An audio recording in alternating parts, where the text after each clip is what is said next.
Hi friends, today morning mini blog అండి. పొద్దున్నే మా ఆయన అయితే చికెన్ తీసుకొస్తానని చెప్పి బయలుదేరేశారు. దాంతో పాటుగా వాటర్ క్యాన్లు కూడా పెట్టేసి వాటర్ తీసుకొస్తానైతే చెప్పారు.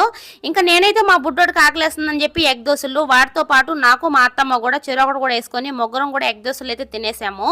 ఇంకా మా ఆయన అయితే చికెన్ తీసుకొచ్చి త్వరగా కానీ నేను డ్యూటీకి వెళ్ళాలని చెప్పేసి ముందుగానే గుండెకాయలు, ఇక్కడ ఈరుగులు గుండెకాయలు అంటారు కదండి, వాటినైతే ఉడకబెట్టేసి సద్దనం తినేస్తానని చెప్పాడు. ఈ విధంగా ఉడకబెట్టుకొని అయితే మా ఆయన తింటాడు. మా ఆయనతో పాటు మా అందరం కూడా తింటాం లేండి.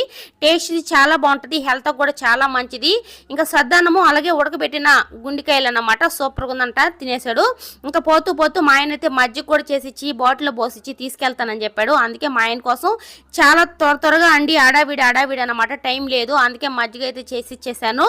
ఇంకా మా ఆయన అయితే డ్యూటీకి అయితే బయలుదేరేశారు. ఇంకా నైట్కి అయితే అన్నానికి అయితే వస్తాడనమాట. ఇంకా నేను కూడా బాయ్ అయితే చెప్పాను. మా ఆయన పోతూ ఏం ఇసురు కొట్టారు అనుకుంటున్నారు, ఖాళీ థమ్స్అప్ బాటిల్, ఇంకేదో అనుకోబాకండి. బాయ్.